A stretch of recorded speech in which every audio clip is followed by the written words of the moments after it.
toward the one, the perfection of love, harmony, and beauty, the only being, united with all the illuminated souls who form the embodiment of the Master, the Spirit of guidance. Amen.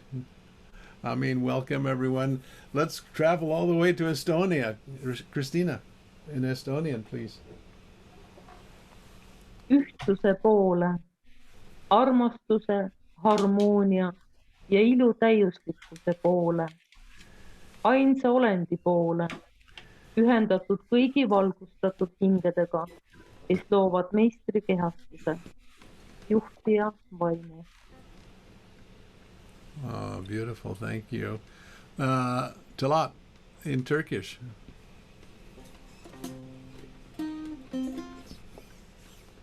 Talat. I had on mute. There you go. Pire doğru aşkın uyumun ve güzelliğin mükemmeli tek varlık, üstünün bedenini oluşturun tüm ışıklıklarla birleşmiş rehberlik ruhu. Ooh, thank you. Let's go to Berlin, to Baraka and Jalaldin. Dem einen entgegen, der Vollkommenheit, der Liebe, der Harmonie und der Schönheit, dem Einzigseienden, vereint mit all den erleuchteten Seelen, die den Meister, den Geist der Führung verkörpern. Dankeschön, Dankeschön. Rahmana, let's hear Hawaiian. Ikeakua. Ka mea pono lo o ke aloha. Lo kahi ame kanani. O ke kanaka wale no. Hui pume na ohane. Ola a pauloa. Ke ia ano I ka ho'olala o ka haku. Ka ohane o ke alakai. Aloha. Dennis, let's hear Swedish. Mot den Ende, Vollkommenligheten und kärlek, harmoni und Schönheit. Den allenevarande, verenigd met alle de oplyste vellen som verkroppsligen mästaren en vägledande anden. Amen. Amen. Varda in Hebrew.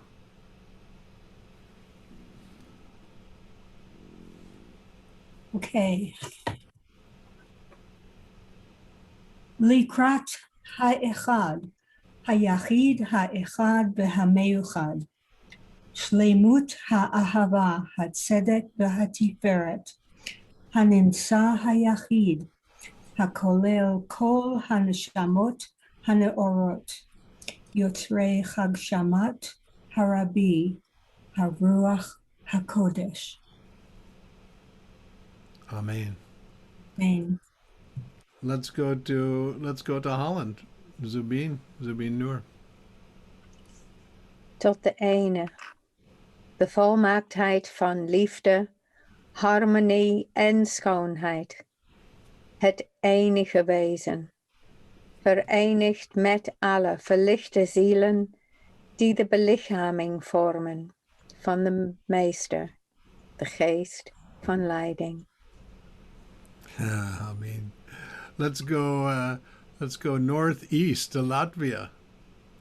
Fatima. Vienīgā mīlestības, harmonijas un skaistuma pilnībai. Vienīgajai būtnei, kas apvieno visas apgaismotas dvēseles un veido diža skolotāja vadošo garu. Amen, amen. Let's hear Russian, Shams. Apologies to Russians, it's been a while, but к единому совершенства любви, гармонии и красоты. Единственное существо вместе со всеми воплощенными душами, которые образуют воплощение мастера, путеводный дух. Спасибо. Spasiba, thank you. And let's go to Shafi and hear it in Spanish. Si hacia el uno la perfección del amor, la armonía y la belleza, el ser único, unido a todas las almas iluminadas que forman el cuerpo de la maestra, el espíritu guía. Amén. Amen. Amen. Amen. Before we do anything, friends, I want to invite us to look at a video of Murshid Sam and tune into our lineage stream and enjoy his atmosphere.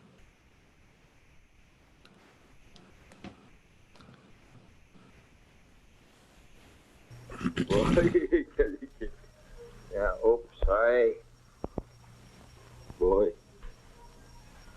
Don't let me disturb you, don't you? Be nonchalant. Act like nothing was happening.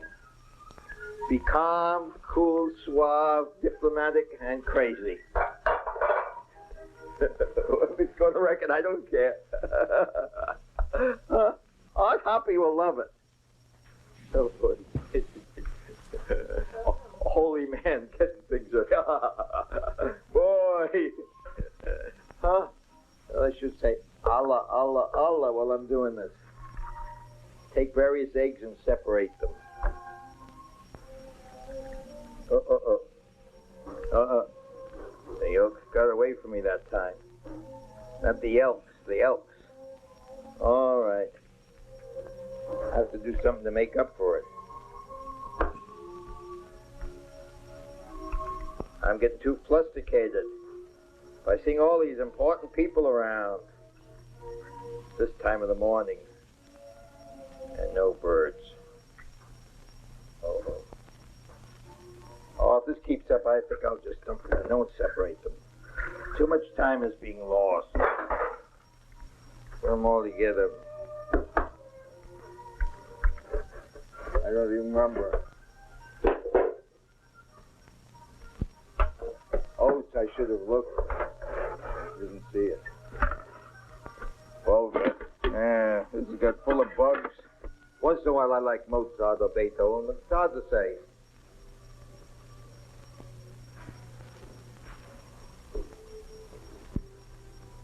I like the Russian nationalists in general, and I like Spanish music. Not too much, but I love it when I hear it. Yeah, where's the... What do you want to do before you die? First place, before I die, as I have a consciousness of immortality direct, this is a difficult.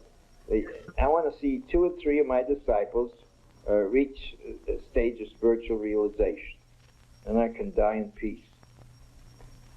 What would it be that would show you that some of your disciples have attained? I would see the light shining out through them. Actual light, actually shining, not verbal, but manifestable. Let thy light so shine before men, that they shall know your good works and glorify the Father which is in heaven.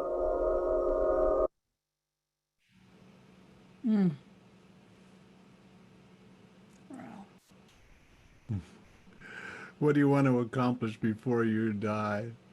This is a very difficult question for someone who has the experience of immortality direct. Okay, here we go. Come on.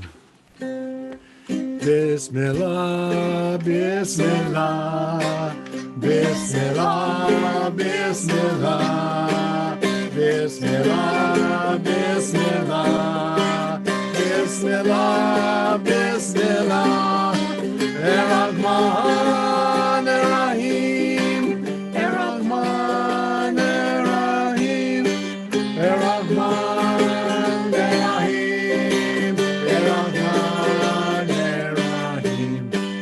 Bismillah, Bismillah, Bismillah, Bismillah, Bismillah, Bismillah, Bismillah, Bismillah, Ar-Rahman, Ar-Rahim, Ar-Rahman, Ar-Rahim.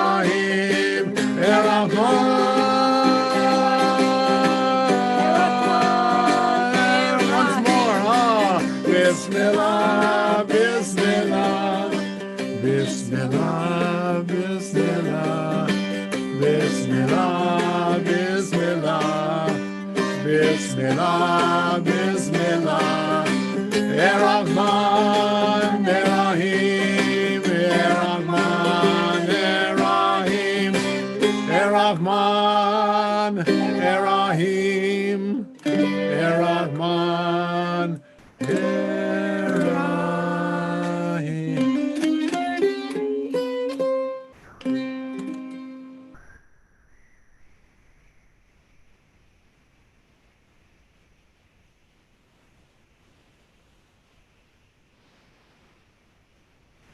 I'd like to do one thing more together before I hand over to our illustrious guide and speaker. So our Hakim Saladin has had he had some kidney stones and he had them blasted and they're passing. I did have an email from him this morning. He's doing okay. He's healing. He's got some teeth work to do. So let's send some healing energy to our healer. And I think if for the moment you all go into gallery view, and that way we can kind of work together. And if you extend your hands, obviously heart speaks to heart. We don't need to do anything with the body, but it helps a little bit. So, and we're going to chant 3 times Ya Shafi, Ya Kafi to our dear Murshid Hakim Saladin. Here we go. Ya Shafi, Ya Kafi, Ya Shafi, Ya Kafi, Ya Shafi, Ya Kafi.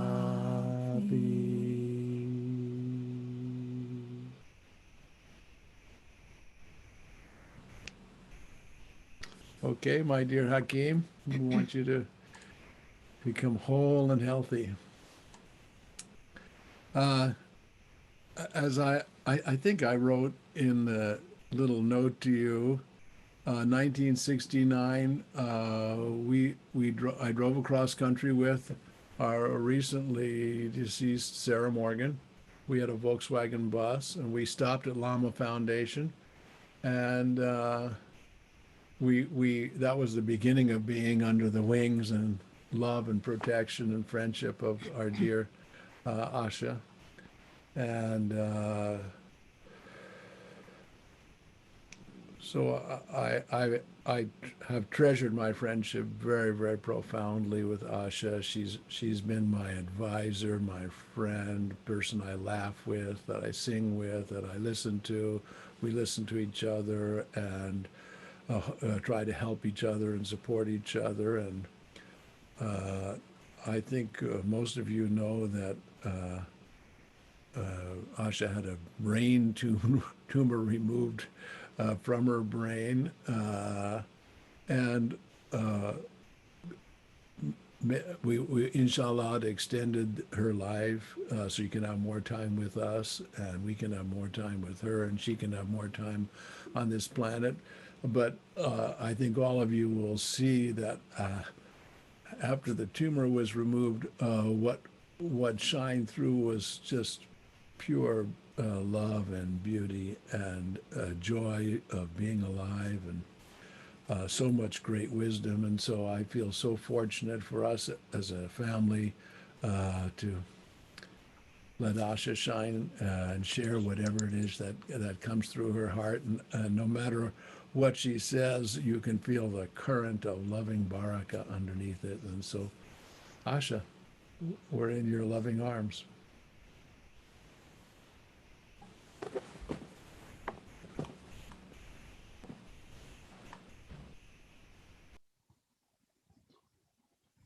Asha, you're muted.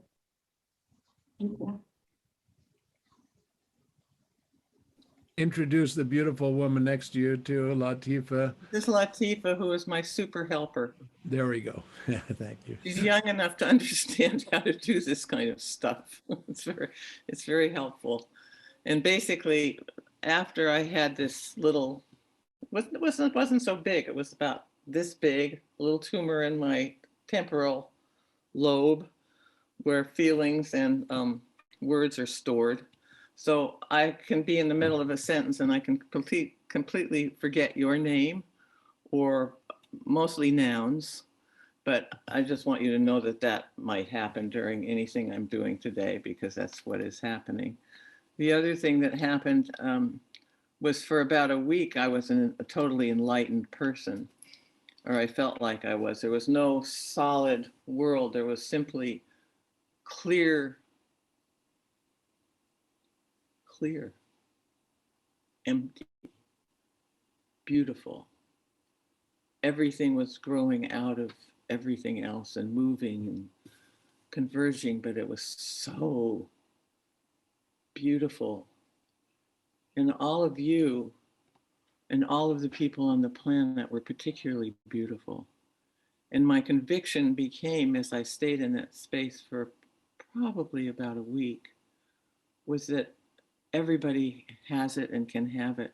So when Murshid Sam said about his knowing of all of it being permanent and connected, that was my experience. But I don't say that we get, I mean, I don't know what happens after the individual in me dies, but certainly the continuation of consciousness has some eternal life.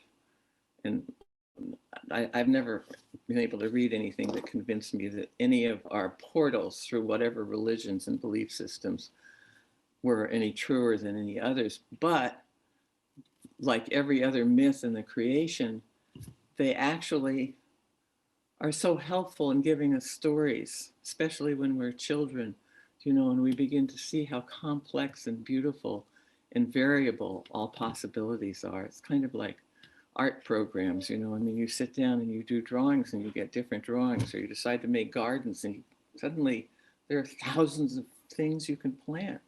Or you just look at the weather and you see, oh my God, what's here? It's all my God. There's nothing that is not my God, and there's nothing that is not our God. And we are all one of each other. So I have to give that speech because so I can still turn it on. It's always available. But I realize that I'm a human on the planet living a human life. And so I wanted to take something that I think has been really, really important for me all my life, which is my life has been strangely interfered with by a training that I got as a very young person. Now, I'm now 86, and I know that many of you are over 50 who I think got the same training. And that was a training that you're not supposed to, if you're a woman, you're not supposed to touch anything in your lower body as anything important. That basically, keep it quiet, it's too much trouble. Number one, it creates desire in you, but even more so, it creates desire in men. And so turn it off, be firm. Well, turning it off doesn't really solve the problem. Knowing it well and making wise decisions is what makes good decisions. But I realized that there was no good vocabulary for it in English. I mean, there in Hindi, I think it's hara. There's in Tibetan, it's tantra, lingams, vaginas. I tried to make a list. But when I started looking at it, and we say love, harmony, and beauty all the time, but we leave out this incredible amount of energy that comes through all women who allow it to come through. But what happens is that because men are larger and for so long have been really taking power over women, women have kind of hidden this power. Well, it's okay to hide it, but to close it down is not so okay. And that's something that I did. And it just wasn't so fun. And basically it turned off a kind of miraculous thing that is love, harmony, and beauty also, because there was so much fear in turning it off. So I wanted, because our dear to mom is sometimes sitting on this program, and maybe we could pin her just to watch her for a little while so that she can tell about something that she's been willing to tell me about two factors in her own experience, because she's been so quiet.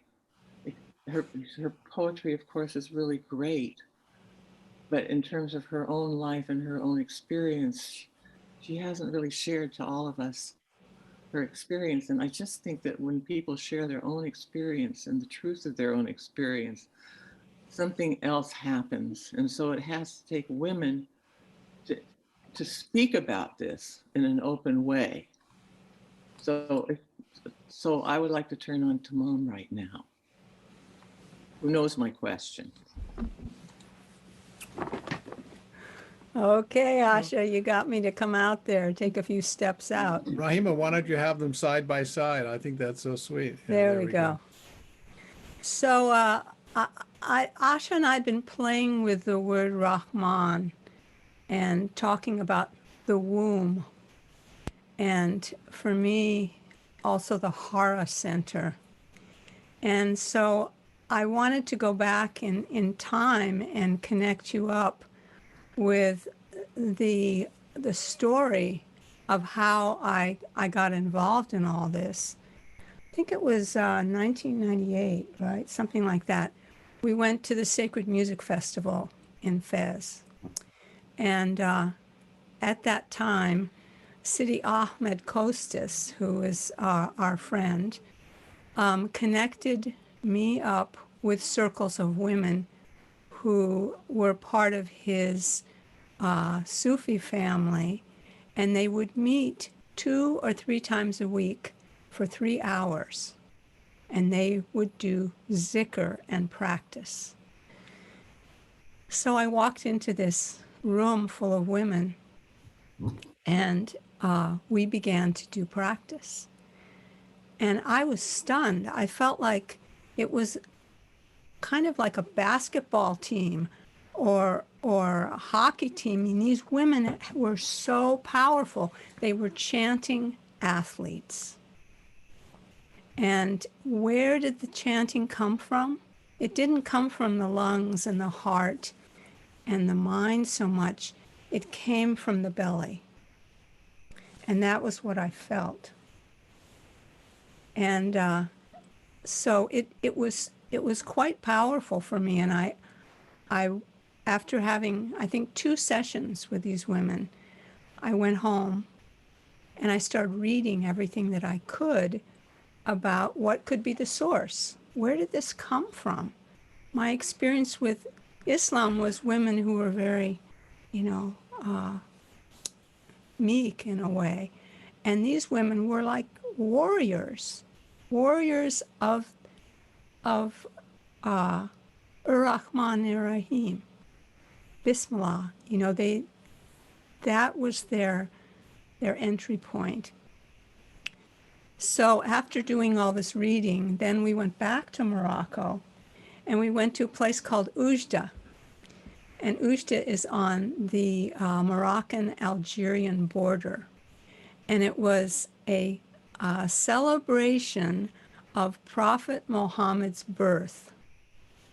So it was a birth celebration.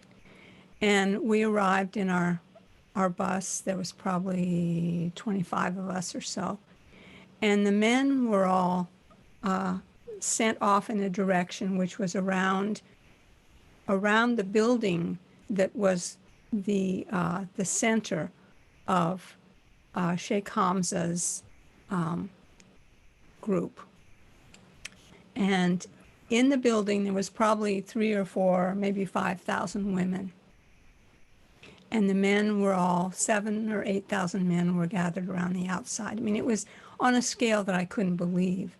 And as I went in, I was kissed on both cheeks with Najda, who was the granddaughter of the Grand Sheikh and the wife of Sidi Ahmed.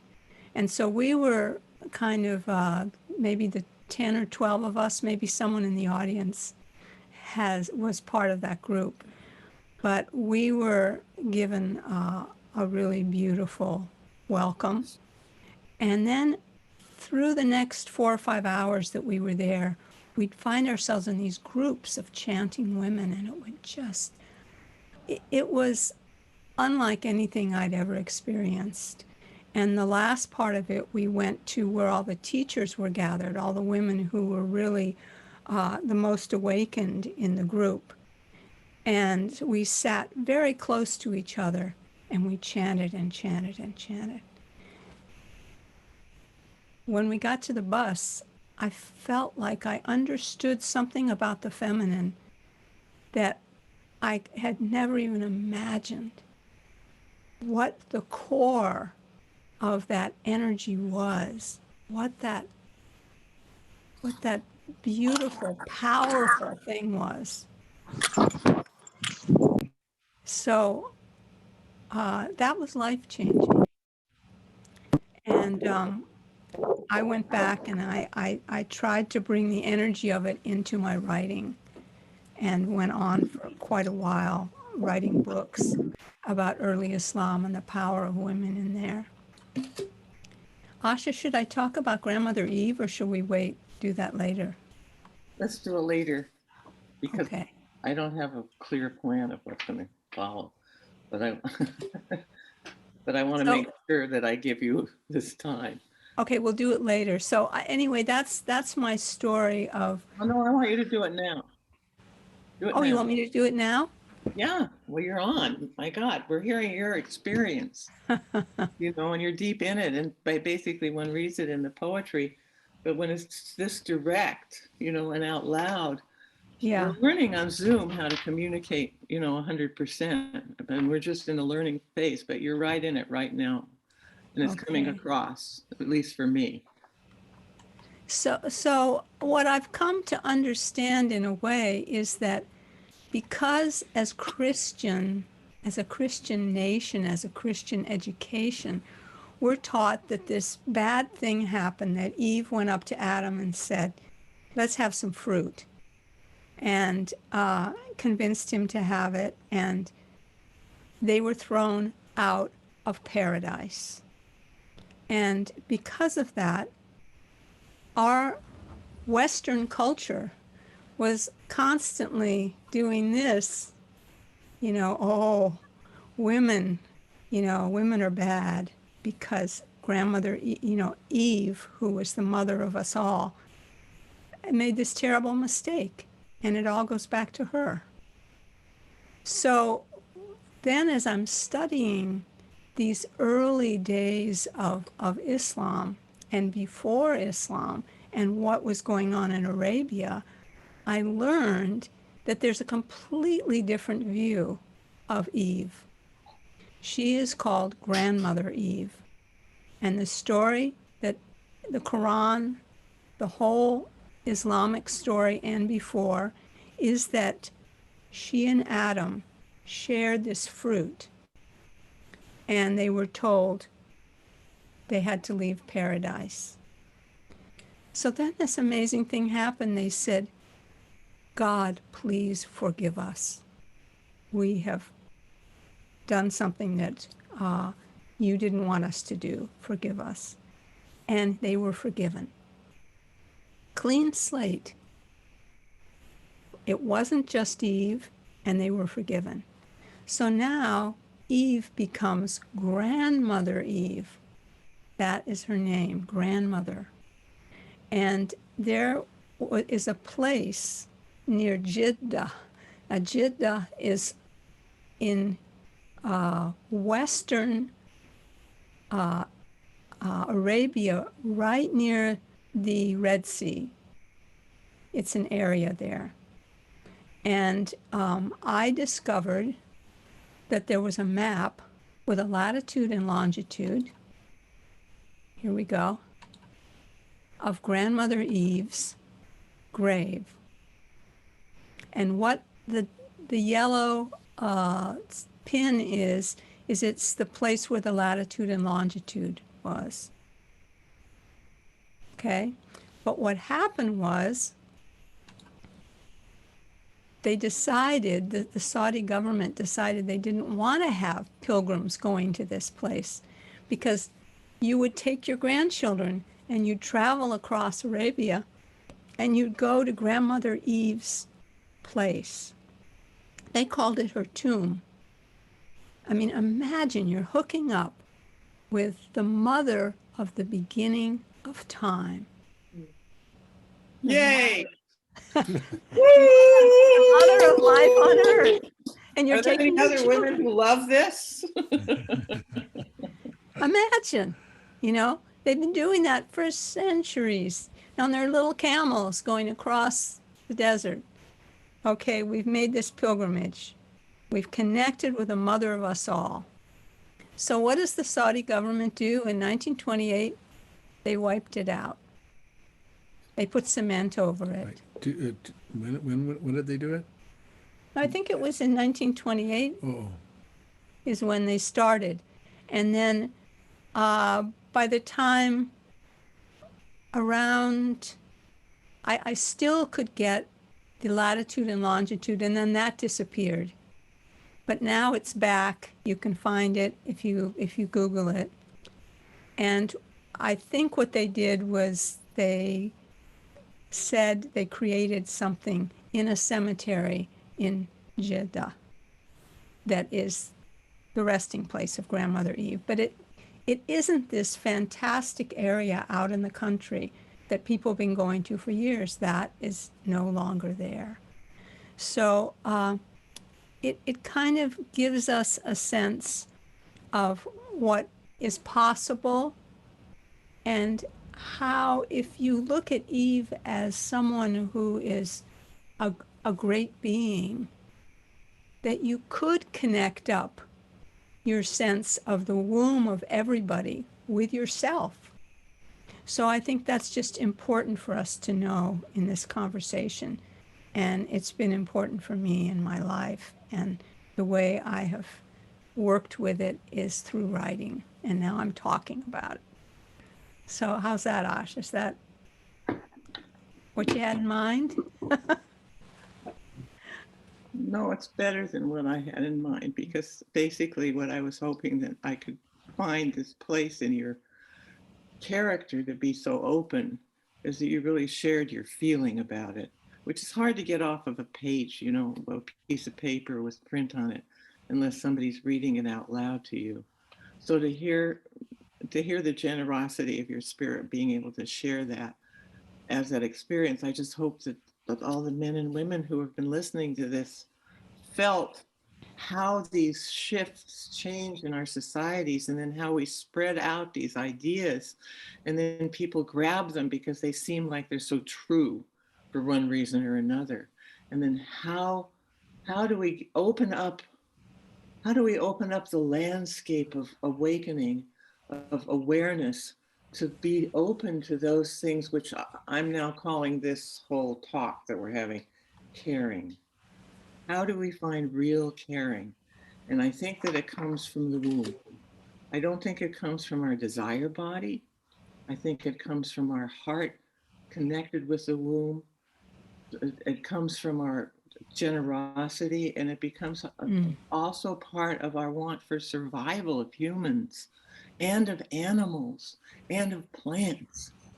And, you know, I mean, we hear this all the time, but the conversation has got to grow into a place where women feel confident enough to complete their sentences, you know, not be filled in with other people, but to basically, Shabda was so polite with to Mom and I yesterday when we talked about that. He took his lips and he said, okay, I'll go like this. And it made me laugh all night because I was so grateful. And thank you, Shabda. So basically, Shabda does have something to say about Rahman Rahim, because I am pushing for everybody who leads dances to talk more about the womb. When there's teaching Rahman Rahim, and we do so many, you know, Bismillah Rahman Rahim. I mean, everybody who says anything does it, but basically probably only 10 or maybe 15% of dance leaders give a speech giving everybody the understanding of the womb caring. It's not only giving birth, it's caring about everybody. Whatever words you use, you can find a lot of different words to use, but I think it's important. But so Shabda had a couple of words he wanted to say. I'll try to speak from my feminine side. We have the gift of sound, of the mantra yoga, that we can recite sounds that transform our feeling and our consciousness. And primary to those, especially for us, are the 99 beautiful names. And primary to those 99 names are the name number 1 and number 2. And they say all the names, everything which is manifest are the names, because the essence isn't dependent on manifestation. But number 1 and number 2 have the same root, and we all quite aware, and the whole universe included. All the qualities are included in the first 2 qualities: Ya Rahman, Ya Rahim, Ya Rahman, Ya Rahim. And these are, the manifestation is feminine, and these are feminine, and especially when we embrace the roots of these 2 names.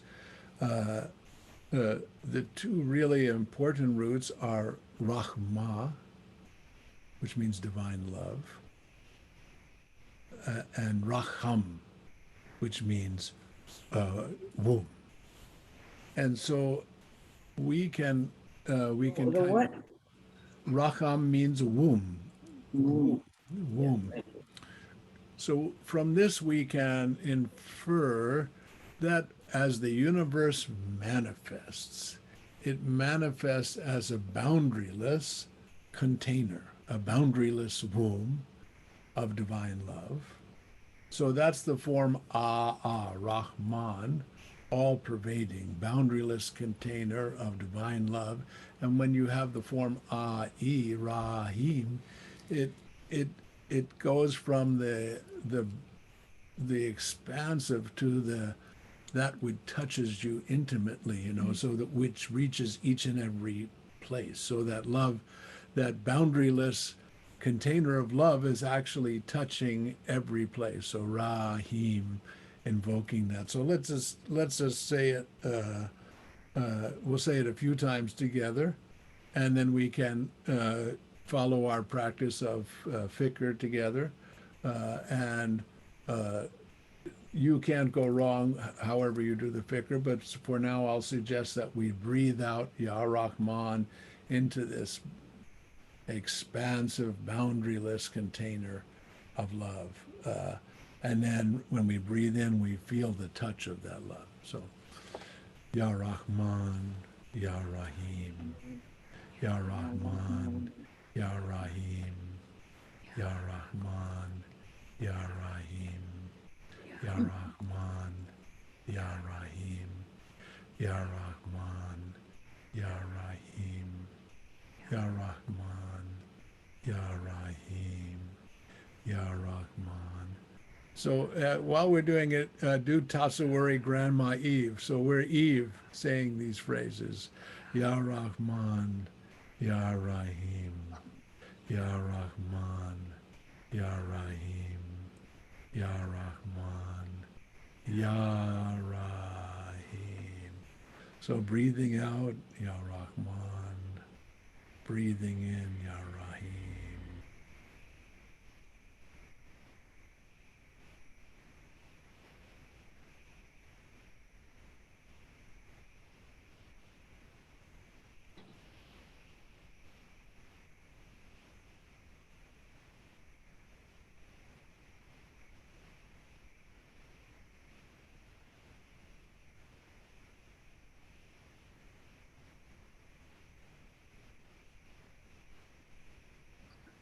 So feel, take hold of your body here. Take hold of your body and its sensations as you feel it. Whether you feel it and it hurts, or whether you feel it and it feels good, whether you feel it in your lower body or you feel it in your heart, or whether it's stuck up in your forebrain, or whether it's all the way up and down your spine.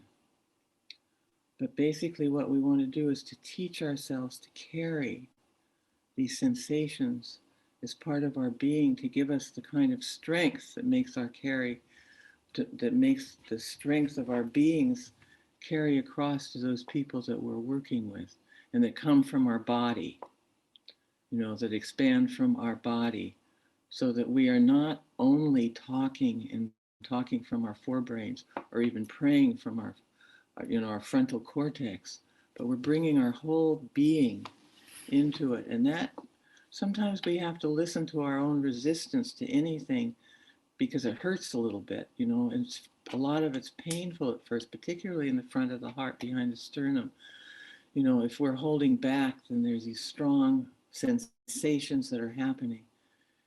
And I feel like that at least I have found, and maybe other people have ways, and you could share them at some point in any way you can in our correspondences or stuff, but to get rid of resisting those sensations that hurt a little bit from the inner part of our being, the alif that comes up from our bottom and goes up to the top, the Allah itself, expressing itself. As long as we resist, what we do is we have ideas, but we don't have the real experiences. So we have to break it up. We have to break it up, because a lot of those responses don't come from the clear awareness. A lot of our responses come from training that happened when people are trying to just correct us to be good human beings being in a culture. And the cultures are all so different that each culture, you need to study the other culture that you're in. You can't just carry your own culture around. So those of us who have tried several religions have a much better experience of that than being stuck in several ideas. If you understand that every primitive society has a whole different idea of how it all started, but everybody has different ideas about it starting.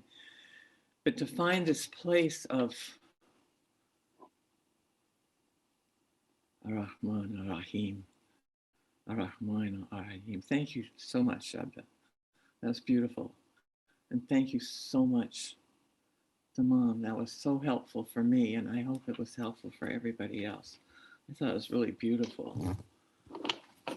And, it brings it right into the mystical Sufi study that we're all so much a part of.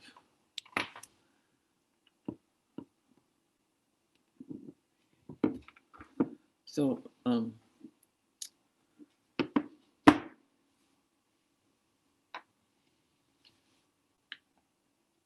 one of the places to study this a lot is when we want something, whether it be food or love from somebody who's not paying enough attention, or sleep. But every time we want something, or just a new dress, or a new pair of shoes, or a new entertainment, all of us have had some practice in cooling that for a year of COVID, right? So it's sunk a little bit.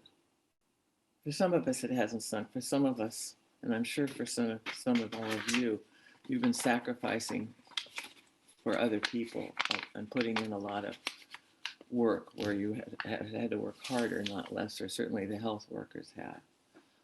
But what I'm saying is that when you look at your desires, go a step back and think, what am I feeling right now? Where am I feeling it? What is my sensation here? And is this just trying to escape this moment where I happen to have a sore heart, or a sore thought, or a sore body? And how deep can I possibly go in actually feeling my feelings rather than rejecting them, and then giving them more power. So I think the Rahman Rahim, finding the sensation that was involved in everything that Tamam was talking about, you don't have to say it out loud or yell it or anything like that, but you have to feel it. You have to feel this being that's strong, that really wants to communicate with yourself first before you communicate with anybody else. That when we get annoyed, for example, with somebody else, very often that's a reaction to something that's going on in yourself, but it's much better to blame someone else. But it's better for you, you think, we think. It's not that I'm completely cured or anything like that. But it'd be, if you have a reaction, wait a minute, Latifa told me something yesterday how to do this, and it was very clear. Oh, you mean if I'm annoyed by you? Yeah. Then what I do is when I start feeling that energy in the body, it becomes a barometer, and then I realize there's some place in me that I haven't yet welcomed. Latifa, would you lean in a little bit? Yeah. Sorry. There's Thank you, sir. Start the whole sentence again. Okay, so if you do something that annoys me, which in this moment I can't imagine what that would be, but if you did, I can feel it in my body. Like I start to get like an energy rising, and maybe my face gets hot or my heart starts beating faster. And she's married, by the way. Everybody who's married knows what she's talking about. And right, I know there's only one right way to load the dishwasher. I know too, but so I just recognize that it's a barometer when I start feeling that energy or that righteousness that you're wrong and I'm right. And then I get to look at a place in myself that I haven't yet welcomed, that I haven't, like I haven't welcomed the lazy one, or I'm pushing away the one who wants to be seen, or whatever it might be. So I don't know if that's what you're talking about, but it's a way of not externalizing my reaction, but more like using it as a mirror to say, okay, what's happening internally? Whenever righteousness arises, I know it's time for me to start looking inwardly. And there were a couple things that you said yesterday that I wanted to remind you of, if that's okay, about caring. You had said, Okay, just one moment. We have feedback sound. So something just happened. It might be a phone or, okay, that's better. It's not here. Okay. It sounds fine right now. So I don't know what just happened, but go ahead and continue. Thank you. So I was just saying that Asha said a few things yesterday in the tea house that I wanted to remind you of. And one of them was care about the well-being of the other person rather than their wrongness. I think that feels really important. And that comes from easily from this new complete love coming through me. That I'm not doing. This complete love that I got when they took some very special area of my brain out, which took a lot of other stuff out too, probably. It left the good stuff, though. It's left a lot of good stuff, but not all the words. So I would be open to any questions that anyone had at this point about anything that we've said. How long do we have till 3 o'clock? How long do we go? Oh, you got a long time to go, 35 minutes, we can go as long as you want, really. Everybody, we're with you. So, but yeah, at least 35 minutes. And Rahima, if you want to give people instructions how to, quote, raise their hand or something like that, or, I'm not quite sure. I'd like to do a little bit of zikr. Well, let's do that first before we go to questions. Yeah, that's great. Yeah, and I think the Ya Rahman, Ya Rahim